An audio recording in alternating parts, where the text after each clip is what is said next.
Welcome back दोस्तों, आप देख रहे हैं मैथ सीखो। आज का हमारा टॉपिक है कंपाउंड इंटरेस्ट, जिसे हम चक्रवृद्धि ब्याज कहते हैं। ये काफी इंपॉर्टेंट चैप्टर है दोस्तों, क्योंकि एग्जामिनेशन में 1 से 2 क्वेश्चन इस चैप्टर से जरूर पूछे जाते हैं। और इसे काफी टफ चैप्टर भी माना जाता है, क्योंकि इस चैप्टर में काफी सारे फॉर्मूलाज होते हैं। इस वीडियो में हम ये देखेंगे कि इस चैप्टर को हम कैसे आसान बना सकते हैं और एक भी क्वेश्चन आपसे एग्जामिनेशन में नहीं छूटे। तो चलिए शुरू करते हैं। सबसे पहला सवाल ये है दोस्तों कि चक्रवृद्धि ब्याज हम कहते किसे हैं। ठीक है, कंपाउंड इंटरेस्ट होता क्या है। ठीक है, तो देखिए यहाँ जैसे हमने किसी व्यक्ति से 1,000 रुपये उधार लिए। ठीक है, 2 वर्ष के लिए हमने लिया और 10% के चक्रवृद्धि ब्याज पे लिया। ठीक है, तो यहाँ पहले वर्ष का जो ब्याज हो जाएगा, तो 1,000 रुपये का 10% हमें देना पड़ेगा, तो 100 रुपये देना पड़ेगा। ठीक है, अब यही 100 रुपये जो हम पहले साल में दे रहे हैं, तो अगले साल के लिए भी यही 100 रुपये हमने देना पड़ता है सिंपल इंटरेस्ट में। ठीक है, तो सिंपल इंटरेस्ट अगर यहाँ मांगता 2 साल का 10% की रेट से, तो हम 200 रुपया सिंपल इंटरेस्ट देते हैं। ठीक है, यहाँ चक्रवृद्धि ब्याज की रेट से हमने लिया है, तो क्या हमें करना है, तो ये 200 रुपये तो आपको चक्रवृद्धि ब्याज में देने ही है। ठीक, लेकिन इसमें अलग बात यह है कि आप जो दूसरे साल 100 रुपया ब्याज देते हैं, तो 1,000 रुपये पर 10% 100 रुपये तो ब्याज आपने दे दिया, लेकिन जो पहले साल का 100 रुपया जो ब्याज होता है, उस पर भी 10% आपको दूसरे साल देना होता है।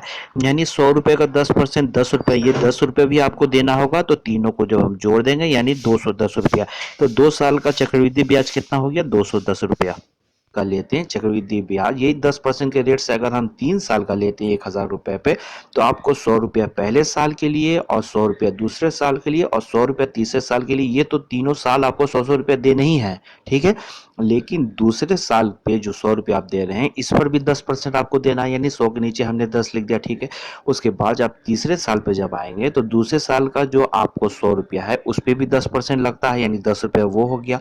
और तीसरे साल का जो 100 है, उस पर भी 10% लगता है, तो 10 वो हो गया। और जो तीसरे साल का 10% है, यानी कि आप समझ लीजिए कि दूसरे साल का जो 10 रुपया होता है, उस पर भी आप समझ सकते हैं, उस पर भी 10% लगता है, यानी 10 रुपया का भी 10%, यानी 1 रुपया। उसके बाद इन इन जो 6-7 है, जो इन सातों अमाउंट को आप जोड़ देंगे। ठीक है, सबको जोड़ देंगे तो आएगा 331। ये 331 रुपया टोटल हो गया चक्रवृद्धि ब्याज 3 साल का। तो चलिए क्वेश्चन की शुरुआत करते हैं दोस्तों। तो जैसे जैसे क्वेश्चन आते जाएंगे, वैसे वैसे मैं आपको फॉर्मूलाज बताते जाऊंगा और उसके ट्रिक भी बताते जाऊंगा। चलिए तो स्टार्ट करते हैं। तो पहला क्वेश्चन है हमारा, P है 3,000 रुपये। ठीक है, यानी मूलधन है हमारा 3,000 रुपये, और रेट R यानी इंटरेस्ट रेट है 10%, और टाइम है 2 वर्ष के लिए। ठीक है, और हमें यहाँ क्या निकालना है, हमें यहाँ 3 चीज़ निकालना है। ठीक है, हमें SI निकालना है, और हमें CI भी निकालना है, और हमें CI और SI का डिफरेंस निकालना है। ठीक है, तो चलिए शुरू करते हैं। तो सबसे पहले यहाँ हमें SI निकालना है, तो हमारा SI निकालने का क्या फॉर्मूला था, SI बराबर PRT/100। ठीक है, तो यानी P हमारा कितना है 3,000 रुपये, और R कितना दिया हुआ है 10% का इंटरेस्ट रेट है, और गुने में टाइम है 2 वर्ष के लिए, और अपॉन में 100। ठीक है, उसके बाद जब इसे आप काटेंगे, सॉल्व करेंगे, तो आएगा 600। ये है 600 हमारा SI। तो अब हमें CI निकालना है, तो CI निकालने का फॉर्मूला होता है A बराबर P और ब्रैकेट के अंदर 1+R/100। R यानी इंटरेस्ट रेट, और ब्रैकेट को हम बंद कर देंगे, ऊपर पावर की जगह पर हम लिखेंगे T, वहां हम वर्ष लिखते हैं जितने भी वर्ष का होता है। आपको मैंने पहले भी बताया दोस्तों, ए का मतलब मिश्र धन होता है और पी का मतलब मूलधन होता है। ठीक है, तो हमें मिश्र धन यानी ए निकालना है, सीआई निकालना है। तो ठीक है, तो यहाँ पी कितना दिया हुआ है 3,000 रुपये दिया हुआ है, तो हमने पी की जगह 3,000 लिख दिया। ठीक है, और 1+R की जगह हमने 10% लिख दिया, और टी जहाँ है वहां पर हमें 2 वर्ष का है, तो हमने 2 वहां पर लिख दिया। तो यहाँ क्या निकल के आया, 3,000 गुने 110/100, और गुने में 110/100, क्योंकि 2 वर्ष का है। ठीक है, इसलिए हमने 2 बार लिखा। उसके बाद इसे आप थोड़ा छोटा कीजिएगा, तो आएगा यहाँ 3,000 गुने 11/10 और गुने 11/10। उसके बाद इसे आप काटेंगे, सॉल्व करेंगे, तो यहाँ मिश्र धन क्या निकल के आएगा 3,630।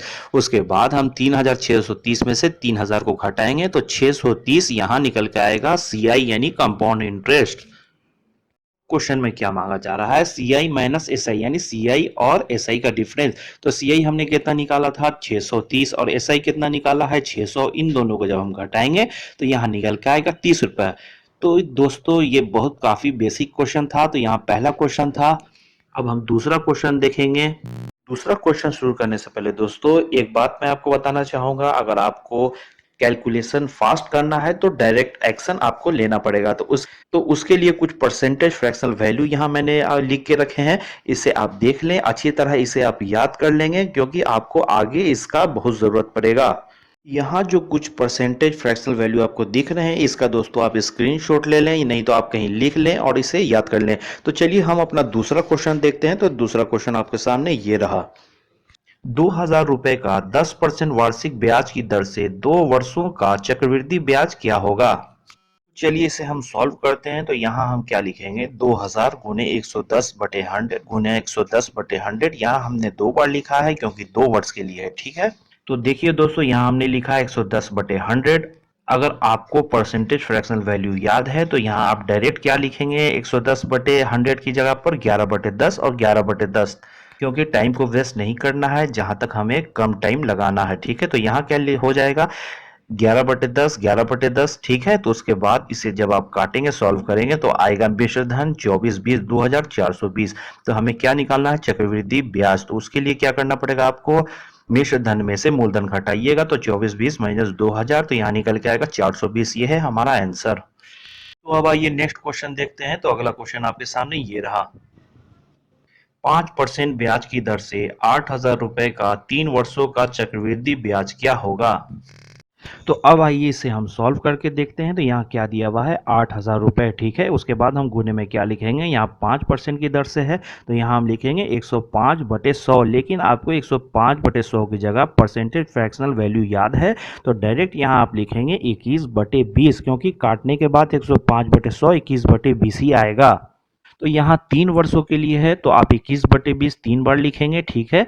उसके बाद जब इसे आप काटेंगे सॉल्व करेंगे तो यहाँ मिश्र धन निकल के आएगा 9,261। तो यहाँ क्वेश्चन में क्या मांग रहा है, चक्रवृद्धि ब्याज। तो आप 9,261 में से 8,000 घटाएंगे तो आएगा 1,261 हमारा आंसर। तो अब आइए नेक्स्ट क्वेश्चन देखते हैं दोस्तों। तो अगला क्वेश्चन आपके सामने ये रहा। 10,000 रुपए का 20% की दर से 1 वर्ष का चक्रवृद्धि ब्याज क्या होगा जबकि ब्याज 6 माही संयोजित होती है। तो चलिए इस क्वेश्चन को हम सॉल्व करके देखते हैं दोस्तों। तो यहाँ क्वेश्चन में क्या दिया हुआ है कि ब्याज 6 माही संयोजित होती है। तो ऐसे क्वेश्चन को कैसे आप सॉल्व करेंगे, जहाँ 6 माही हो, 3 महीने का हो। तो ऐसे क्वेश्चन को आपको क्या करना है, तो देखिए यहाँ सबसे पहले आर कितना दिया हुआ है, आर हमारा 20% है, ठीक है। और टाइम कितना है, 1 वर्षों के लिए है, ठीक है। तो यहाँ देखिए ब्याज 6 माही संयोजित है। अब देखिए कि साल में कितने महीने होते हैं, 12 महीना, ठीक है। तो 6 महीना है तो साल में 6 महीने कितने बार आएंगे, तो 2 बार आएंगे, ठीक है। तो आपको क्या करना है, ये जो 2 है इस परसेंटेज में जो 20% दिया हुआ है इसको आपको 2 से डिवाइड करना है, ठीक है। और जो वर्ष दिया रहता है, टाइम रहता है, उसको आपको 2 से गुना करना होता है, ठीक है। तो यहाँ हमने आर 20% को 2 से जब डिवाइड किया तो आया 10% और टाइम 1 वर्ष है, इसे हमने 2 से गुना किया तो हो गया 2 वर्ष। अब हमारा क्वेश्चन हो गया आर 10% और टाइम हो गया 2 वर्ष, ठीक है। अब इसे हम सॉल्व करेंगे तो 10,000 गुने 11/10 गुने 11/10 हम लिखेंगे। तो मिश्र धन यहाँ क्या निकल के आएगा, 12,100, ठीक है। हमें CI चाहिए तो 12,100 माइनस 10,000 तो आएगा 2,100। ये है हमारा आंसर। और एक बात और दोस्तों, अगर आपको 3 महीना का ब्याज संयोजित होता, ठीक है, तो आप क्या करते हैं, ठीक है, 12 को आप 3 से डिवाइड करते हैं तो आता कितना, 4। यानी कि 12 महीने में 3-3 वर्ष का 4 से जब गुना करेंगे तो 12 वर्ष हो जाएगा, ठीक है। तो उसके बाद हम क्या करते हैं, यहाँ जो आर 20% दिया हुआ है उसको हम 4 से डिवाइड करते हैं तो आता 5%। और यहाँ जो टाइम दिया हुआ है उसे हम 4 से गुना करते हैं तो हो जाता 4 वर्षों का, ठीक है। तो ऐसे क्वेश्चन को हम आगे देखेंगे। तो चलिए अगला क्वेश्चन आपके सामने ये रहा। 8,000 रुपए का 20% ब्याज की दर से 9 महीने का चक्रवृद्धि ब्याज क्या होगा जबकि ब्याज तिमाही संयोजित है। तो चलिए इस क्वेश्चन को हम सॉल्व करते हैं। तो देखिए दोस्तों यहाँ क्या दिया हुआ है, ब्याज तिमाही संयोजित है, तो इसे हम कैसे सॉल्व करेंगे। तो आर हमारा कितना दिया हुआ है, 20%, ठीक है। तो आर हमने 20% लिखा, टाइम कितना है, 9 महीना है, तो हमने यहाँ 9 लिख दिया, ठीक है। उसके बाद कितना, ब्याज तिमाही संयोजित है तो 12 को हम 3 से डिवाइड करेंगे तो आएगा कितना, 4, ठीक है। तो अब हम इस 20% को 4 से डिवाइड करेंगे तो आएगा 5%, ठीक है। है। और 9 को हम 4 से गुना करेंगे तो आएगा 36, तो 36 मंथ हो गया यानी कि 3 साल, 12 × 36 यानी 3 साल। तो अब हमारा क्वेश्चन हो गया 8,000 रुपया मेरा मूलधन है, ठीक है, और आर कितना हो गया 5% और टाइम हो गया 3 वर्षों का, ठीक है। तो अब हम यहाँ लिखेंगे 8,000 गुने 21/20 गुने 21/20 और गुने 21/20। तो यहाँ मिश्र धन निकल के आया 9,261। अब हमें चक्रवृद्धि ब्याज चाहिए तो 9,261 माइनस 8,000 आया 1261। ये है हमारा आंसर। तो अब आइए नेक्स्ट क्वेश्चन देखते हैं। तो अगला क्वेश्चन आपके सामने ये रहा। एक गांव की जनसंख्या 5% की दर से बढ़ रही है।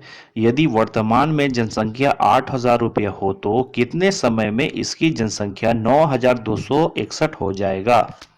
तो ऐसे क्वेश्चन को दोस्तों सॉल्व करने के लिए एक ट्रिक है दोस्तों, उस ट्रिक का आप यूज करेंगे। देखिए जहां भी क्वेश्चन आपको ऐसा दिखे, यहां पर देखिए क्या दिया, वर्तमान में जनसंख्या 8,000 थी, ठीक है, उसके बाद कह रहा है कितने समय में 9,261 हो जाएगी। तो यहाँ आपको देखने से क्या लग रहा है दोस्तों, वर्तमान में जो जनसंख्या है और बाद में जो जनसंख्या है, दोनों क्या है, क्यूब है, ठीक है, किसी संख्या का दोनों क्यूब है, ठीक है, यानी क्यूब आपको लग रहा है तो यानी टाइम हो जाएगा 3 वर्ष का, ठीक है।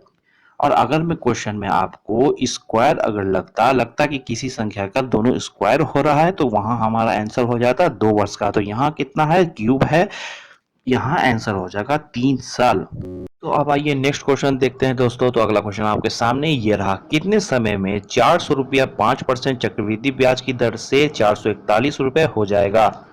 तो यहाँ देखिए दोस्तों 400 रुपये दिया हुआ है, पहले था और बाद में कितने साल में 441 हो जाएगा। तो यहाँ देखने से आपको क्वेश्चन में क्या लग रहा है, दोनों स्क्वायर दिए हुए हैं तो यहाँ आंसर हमारा 2 वर्ष ही निकल के आएगा। लेकिन आपको इसके लिए मेथड भी जानना जरूरी है, तो चलिए मैं आपको मेथड बता देता हूँ। तो इस क्वेश्चन को सॉल्व करने के लिए क्या मेथड है, तो हमारा फॉर्मूला क्या है सीआई का, ए बराबर पी और ब्रैकेट में 1 प्लस आर बटे 100 और पावर में टी, ठीक है। तो यहाँ ए कितना दिया हुआ है हमेशा धन 441 और हमारा प्रिंसिपल कितना है 400 और 1 प्लस कितना परसेंट की दर से है, तो यहाँ 5 हो गया और बटे में 100 और यहाँ टी हमें निकालना है। तो क्या हो गया 441 बराबर 400 और यहाँ ब्रैकेट के अंदर 21/20 और पावर में टी, ठीक है।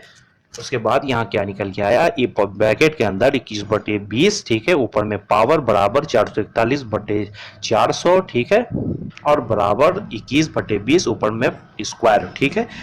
उसके बाद जब आप इसे काटेंगे सॉल्व करेंगे तो यहाँ टी निकल के आया 2 ईयर। तो यही हो गया हमारा आंसर। लेकिन दोस्तों आपको ऐसे यूज नहीं करना है एग्जामिनेशन में, आपको जो ट्रिक मैंने बताया उस ट्रिक से आप सॉल्व करेंगे। तो चलिए नेक्स्ट क्वेश्चन देखते हैं दोस्तों। तो अगला क्वेश्चन आपके सामने ये रहा। 8,000 रुपए का 10% वार्षिक ब्याज की दर से 2 वर्षों का चक्रवृद्धि ब्याज और साधारण ब्याज का अंतर क्या होगा। तो चलिए इसे हम सॉल्व करके देखते हैं। यहाँ क्वेश्चन में क्या मांगा जा रहा है, चक्रवृद्धि ब्याज और साधारण ब्याज का अंतर। तो यहाँ डिफरेंस के लिए कौन सा फॉर्मूला हम यूज करेंगे, तो देखिए दोस्तों 2 वर्ष के लिए अलग फॉर्मूला होता है और 3 वर्षों के लिए अलग फॉर्मूला होता है। तो यहाँ 2 वर्ष के लिए क्वेश्चन में मांगा जा रहा है तो 2 वर्षों का फॉर्मूला है हमारा डी बराबर पी आर स्क्वायर बटे में 100 स्क्वायर। तो यहाँ डिफरेंस हमें निकालना है। पी हमें कितना दिया हुआ है 8,000 रुपये, तो हमने पी की जगह 8,000 लिख दिया। और आर कितना है 10% और आर स्क्वायर है तो हमने 10% गुने 10 लिख दिया। और नीचे में 100 स्क्वायर है तो 100 को हमने 100 गुने 100 लिख दिया। उसके बाद जब इसे आप काटेंगे सॉल्व करेंगे तो यहाँ क्या निकल के आएगा 80 रुपया डिफरेंस, यही है हमारा आंसर। तो अब आइए नेक्स्ट क्वेश्चन देखते हैं दोस्तों। तो अगला क्वेश्चन आपके सामने ये रहा। यदि 5% की दर से 2 वर्षों का चक्रवृद्धि ब्याज और साधारण ब्याज का अंतर 30 रुपए है तो वह धन ज्ञात करें। तो देखिए दोस्तों यहाँ भी 2 वर्षों के लिए दिया हुआ है तो हम यहाँ भी डिफरेंस वाला फॉर्मूला यूज करेंगे, डी बराबर पी आर स्क्वायर बटे 100 स्क्वायर।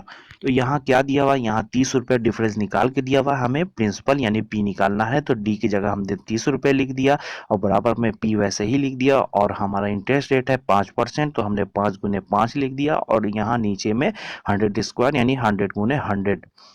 उसके बाद जब इसे आप काटेंगे सॉल्व करेंगे तो यहाँ पी कितना निकल के आया 12,000, ये है हमारा आंसर। तो आइए अब अगला क्वेश्चन देखते हैं। तो अगला क्वेश्चन आपके सामने ये रहा। 4,000 रुपए का 10% ब्याज की दर से 1 वर्ष का चक्रवृद्धि ब्याज और साधारण ब्याज का अंतर क्या होगा, जबकि ब्याज छमाही संयोजित है। तो चलिए इसे हम सॉल्व करके देखते हैं दोस्तों। तो यहाँ आपको क्या सबसे पहले देखना है कि हम यहाँ कौन सा फॉर्मूला यूज करेंगे, क्योंकि यहाँ एक वर्ष दिया हुआ है। तो आइए देखते हैं। तो नीचे में देखिए क्वेश्चन में क्या दिया हुआ है दोस्तों, ब्याज छमाही संयोजित है। तो इससे हम कैसे निकालेंगे, हमारा परसेंट कितना है, हमारा 8-10% है, वर्ष कितना है, एक वर्ष के लिए है। और इस 6 महीने को क्या करना है दोस्तों, 12 महीने से डिवाइड करना है। तो 12 डिवाइडेड बाई 6, यहाँ क्या निकल के आएगा, 2 वर्ष। तो हम परसेंटेज में 2 से डिवाइड करेंगे तो आएगा 5%, और वर्ष में हम 2 से गुना करेंगे तो हो जाएगा 2 वर्ष। तो यहाँ क्या आ गया दोस्तों, 2 वर्ष के लिए आ गया। तो हम 2 वर्ष वाला डिफरेंस का फॉर्मूला यूज करेंगे, डी बराबर पी आर स्क्वायर बटे 100 स्क्वायर। तो यहाँ पर P की जगह हमने लिख दिया 4,000 रुपए, और गुने में हमारा R कितना है, 5%। तो गुने में 5 गुने में 5, ठीक है, और बटे में 100 स्क्वायर, यानी 100 गुने 100। उसके बाद जब आप इसे काटेंगे, सॉल्व करेंगे, तो यहाँ क्या निकल के आएगा, 10 रुपए। ये है हमारा आंसर। तो अब आइए नेक्स्ट क्वेश्चन देखते हैं दोस्तों। तो अगला क्वेश्चन आपके सामने ये रहा, 1,000 रुपए का 10% वार्षिक ब्याज की दर से 3 वर्षों का चक्रवृद्धि ब्याज और साधारण ब्याज का अंतर क्या होगा। तो आइए अब इसे हम सॉल्व करके देखते हैं दोस्तों। तो देखिए यहाँ इस क्वेश्चन में 3 वर्षों के लिए क्वेश्चन आ गया, यानी कि हमें अंतर निकालना है 3 वर्षों के लिए। तो यहाँ 3 वर्षों के लिए फॉर्मूला है डी बराबर पी आर स्क्वायर, ब्रैकेट के अंदर हम लिखेंगे 300 प्लस आर और ब्रैकेट बंद करेंगे, और अपॉन में 100 क्यू। यहाँ पर P दिया हुआ है 1,000 रुपए, तो हमने P की जगह 1,000 लिख दिया, और R है 10%, तो गुने में 10 गुने 10, ठीक है। और यहाँ ब्रैकेट के अंदर 300 लिख दिया, और प्लस में R है तो R 10%, R लिख दिया 10, और ब्रैकेट बंद, और अपॉन में 100 क्यू है, तो 100 को हमने 3 बार लिख दिया। उसके बाद जब इसे आप काटेंगे, सॉल्व करेंगे, तो यहाँ डिफरेंस निकल के आएगा 31। ये है हमारा आंसर। तो चलिए एक और लास्ट क्वेश्चन देख लेते हैं दोस्तों। तो क्वेश्चन शुरू करने से पहले एक बात मैं आपको बता दूं, ये दोस्तों ये वीडियो जो था ये बेसिक क्लास का पार्ट 1 था, और पार्ट 2 अभी बाकी है, ठीक है। तो आप दोनों पार्ट ज़रूर देखें, तभी आपका बेसिक क्लियर होगा, तभी आपको सेट समझ में आएगा, ठीक है। तो चलिए क्वेश्चन देखते हैं। तो क्वेश्चन है आपका, कितने धन का 5% वार्षिक ब्याज की दर से 3 वर्षों का चक्रवृद्धि ब्याज और साधारण ब्याज का अंतर 61 रुपए होगा। तो इसे सॉल्व करने के लिए हम वही फॉर्मूला यूज करेंगे 3 वर्षों का, डी बराबर पी आर स्क्वायर, ब्रैकेट के अंदर 300 प्लस आर और अपॉन में 100 क्यू, ठीक है। तो यहाँ पर डी हमें दिया हुआ है 61 रुपया, तो डी की जगह हमने 61 लिख दिया, और प्रिंसिपल यानी पी हमें निकालना है, तो पी को वैसे ही छोड़ दिया, और गुने में आर है हमारा आर स्क्वायर 5% है, तो 5 गुने 5, और यहाँ पर गुने में हमने 305 डायरेक्ट लिख दिया, ठीक है। उसके बाद अपॉन में 100 हमने 3 बार लिख दिया। उसके बाद जब इसे आप काटेंगे, सॉल्व करेंगे, तो यहाँ पी कितना निकल के आया, 8,000। यह है हमारा आंसर। तो आपको ये वीडियो अगर पसंद आया होगा दोस्तों, तो इसका अगला पार्ट देखना ना भूलें, और लेटेस्ट नोटिफिकेशन के लिए चैनल को सब्सक्राइब कर लें। Okay, bye bye, thank you.